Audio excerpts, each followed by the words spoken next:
They told you to smile, to be agreeable, to make small talk, to fit in, and you listened, not because it felt right, but because deep down you were afraid of being alone. But here's the brutal truth no one tells you. The more you try to belong, the more you betray yourself. The more you speak to be liked, the less you remember what it feels like to think. This isn't about being introverted. It's about being conditioned. Conditioned to perform, to seek validation, to trade your clarity for comfort. You've been taught that being sociable makes you intelligent, likable, even successful. But Machiavelli would call it what it really is, the most elegant form of self-erasure. So I'll ask you, when was the last time you had a thought that didn't feel rehearsed? When was the last time you spoke without calculating the reaction? If that question stings, stay. Because this video is not here to entertain you. It's here to strip away illusions, to expose how modern sociability doesn't sharpen your mind. It blunts it. And if you're brave enough to watch until the end, you might finally reclaim your own. We live in the most connected era in human history, and yet we've never been more disconnected from ourselves. Every like, every smile, every nod of agreement seems harmless on the surface. But beneath it lies a dangerous erosion, the slow death of independent thought. Modern sociability doesn't reward insight. It rewards agreement. It doesn't value originality. It punishes it with silence, awkwardness, exclusion. The algorithm of attention favors those who comply, not those who question. You're not encouraged to think. You're trained to perform. You laugh at what's trending. You speak in recycled phrases. You post not because you have something to say, but because you fear being forgotten. That's not connection. That's performance. And every performance, no matter how subtle, comes with a cost to your authenticity. Machiavelli understood this long before the first social feed ever existed. He knew that in every crowd there is pressure to echo, to dilute, to adapt. And that pressure over time doesn't just shape your words. It reshapes your mind. You no longer ask, is this true to me? You ask, will this be accepted? And the moment you make that shift, when truth becomes secondary to approval, your sovereignty ends. What's worse is that this erosion feels invisible. It doesn't scream. It whispers. It creeps in during harmless conversations. It lives in compliments and trends, in the warm applause of groupthink. You don't feel it happening. But suddenly years pass, and you realize you haven't had a single original thought in a very long time, because the mind once bent toward fitting in loses the muscle of resistance. And without resistance, there is no clarity, only echoes. So yes, you're well liked. You're included. But at what cost? If every room you enter demands a version of you that is softer, quieter, more agreeable, how long until you forget who you really are? The danger isn't that you're becoming dumber. It's that you're becoming programmable. Because when your worth is measured by how smoothly you blend in, you will trim your edges, lower your standards, and silence your voice not out of fear but out of habit. And that is the greatest tragedy. You're not living. You're performing. And deep thought, the kind that could change your life, is slowly being suffocated by the need to be liked. This isn't about turning your back on the world. It's about remembering that your mind was not made to echo. It was made to think. You've been taught that being agreeable is virtuous, that laughing at jokes you don't find funny is polite, that sharing popular opinions makes you informed. But what if all of that, every gesture, every nod, every carefully chosen word, wasn't a sign of intelligence, but a sign of silent surrender? We live in a culture addicted to validation. It doesn't wear chains or shout commands. Instead, it flatters you. It smiles. It applauds. But beneath that applause is a demand. Stay in line. Social rituals, small talk. Forced laughter. Empty compliments don't just fill silence. They hide who you are. You laugh not because something is funny, but because others laugh. You speak not because it matters, but because silence feels threatening. That's not connection. That's performance. That's fear dressed up as friendliness. Machiavelli would have seen it instantly. This is not social harmony. This is obedience wrapped in compliments. And once you begin to rely on approval, even unconsciously, you lose the very thing that made you powerful, your unpredictability. You become digestible, familiar, safe.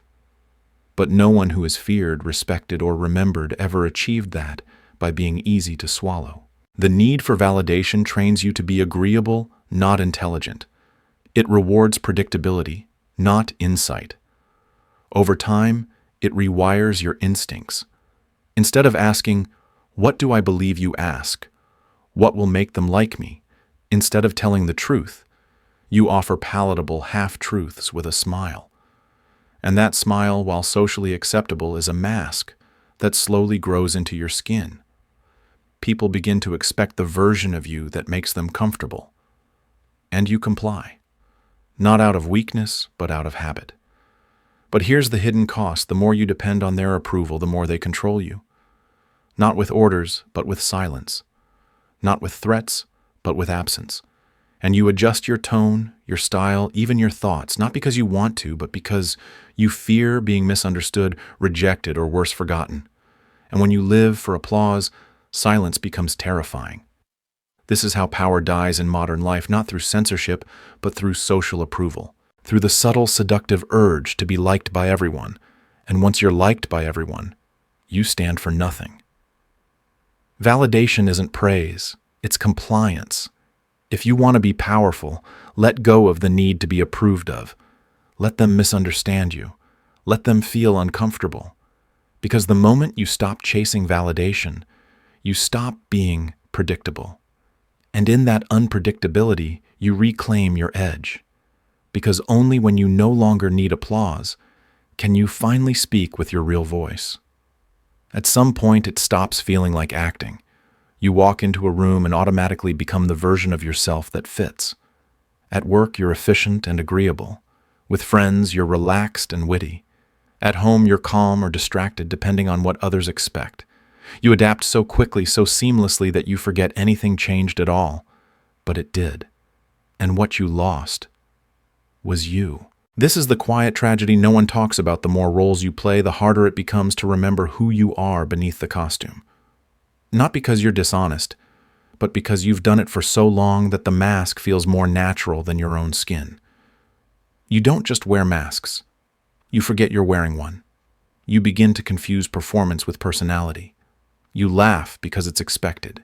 You agree because it's easier. You soften your opinions, adjust your tone shift, your posture, not out of intention but out of repetition. And repetition becomes identity. That's the danger. Over time, your inner life fragments. What you say no longer aligns with what you think. What you feel becomes separated from what you express. And the disconnect grows until you no longer know what's real and what's just socially acceptable. This isn't just emotional exhaustion, it's spiritual erosion. Because when you spend your life performing for others, you become defined by their applause or their silence. You stop asking, "What do I believe?" and instead wonder, which version of me will survive this moment? That is not adaptation. That is abandonment. Machiavelli understood masks not just as tools, but as dangers. He studied how rulers created illusions to control perception. But he also warned that if you use too many illusions for too long, you lose the ability to see clearly even within yourself. And that's what happens here. You wake up one day and realize your life has been a sequence of auditions. Each stage, your job, your family, your relationships demanding a different costume, a different script. But the audience, they clap for the character, not for you. And deep down, a question begins to whisper, if I stopped performing, would anyone stay? That question is painful, but it is honest, and it is necessary. Because authenticity is not found in being accepted by everyone. It is found in the courage to risk being rejected without changing your face. You don't need to be all things to all people. You just need to stop being everything but yourself. We talk about freedom, clarity, strength, but very few ever touch the source. Because the real source of clarity, the real weapon of power is not noise, it's silence. And not just any silence, but the kind that strips away distraction until all that's left is you. That silence terrifies most people, and here's why: they no longer know what their own voice sounds like. We live in a world flooded with stimulation, notifications, opinions, headlines, group chats, ambient approval. We're taught to stay connected 24/7, but never told the cost. Constant connection isn't just exhausting, it's blinding. It clutters your judgment, pollutes your thoughts, and drowns your instincts in a sea of borrowed noise. You can't think clearly when you're surrounded by applause. You can't hear your inner compass when you're addicted to reaction. That's why solitude isn't a luxury, it's a psychological necessity. And when used with intention, it becomes your most powerful weapon. Not the solitude of loneliness, but the solitude of sovereignty. So here's the challenge: 7 days. No social interaction, no social media, no external validation. Just you, your thoughts, and the uncomfortable truth they carry.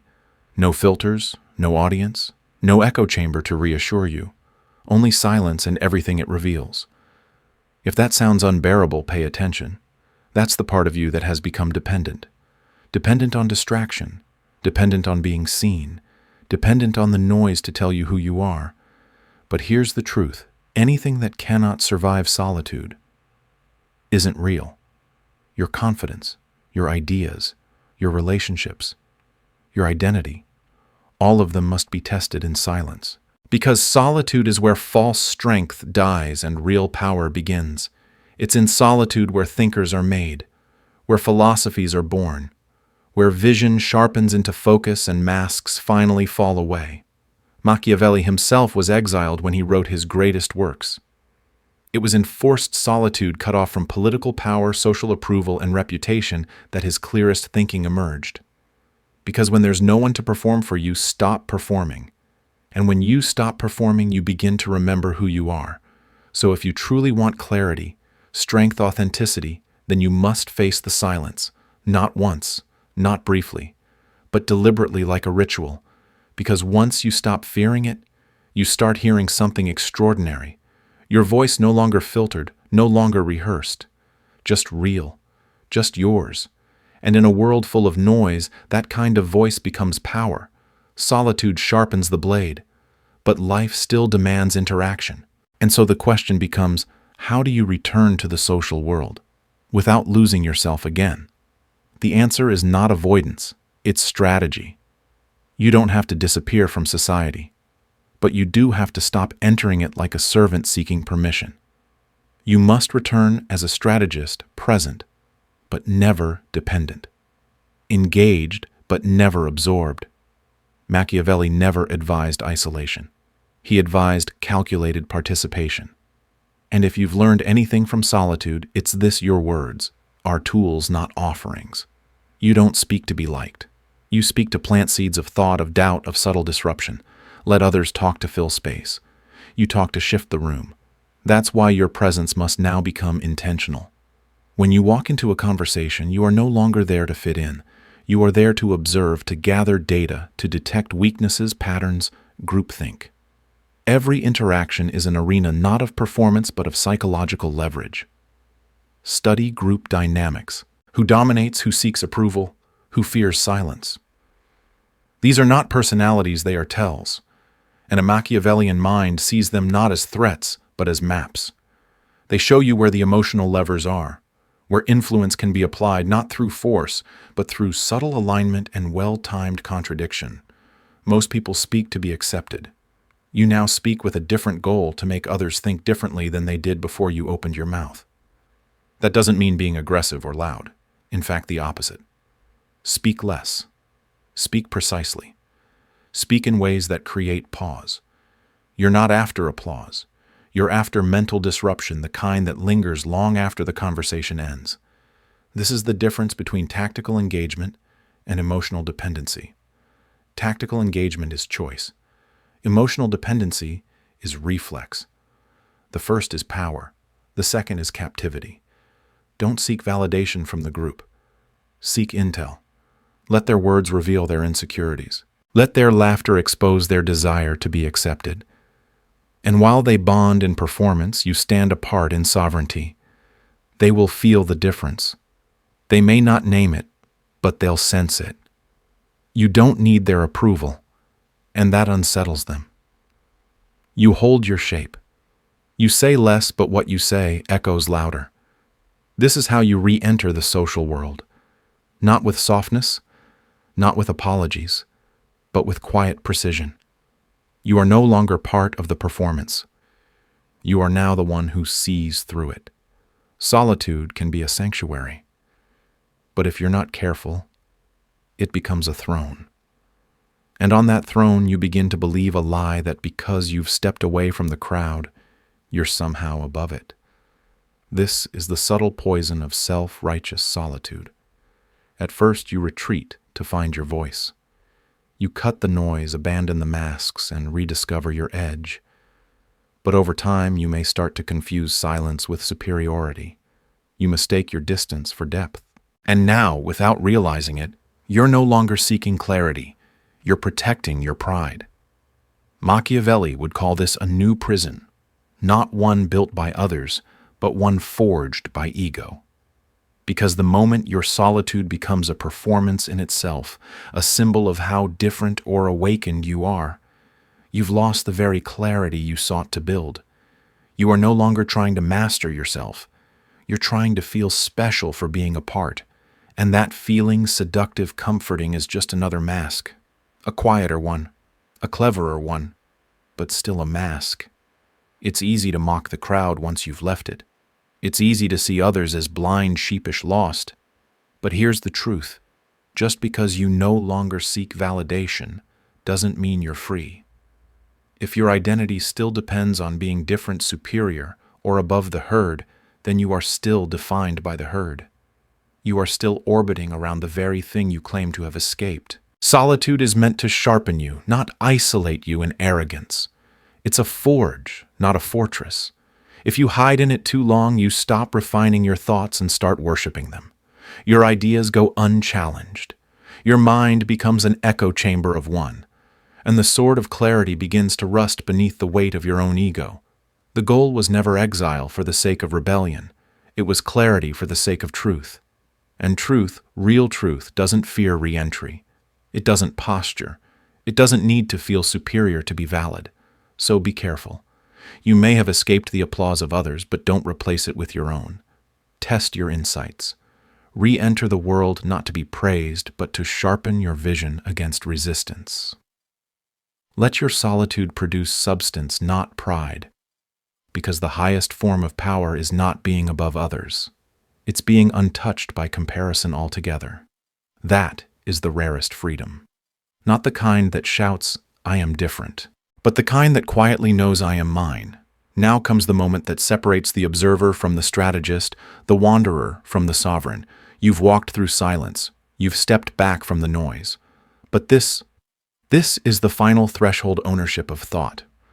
So ask yourself truly ruthlessly, are your ideas your own? Or are they just reflections polished and safe of the people you've surrounded yourself with? Because imitation is not always loud.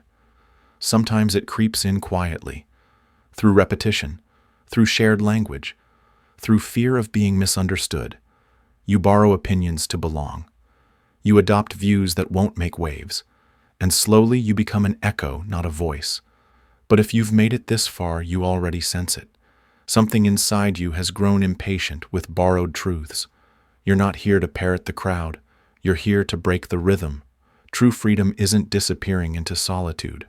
It's being able to walk into any room, any conversation, any dynamic, and remain intact, not louder, not prouder, just unaltered. You listen without absorbing. You speak without performing. You engage without surrender. That is power. Because most people don't live, they perform. Every word is calculated. Every silence is filled. Every gesture is approved by some invisible panel of judges. But you've crossed something most never even see the line between external permission and internal authority.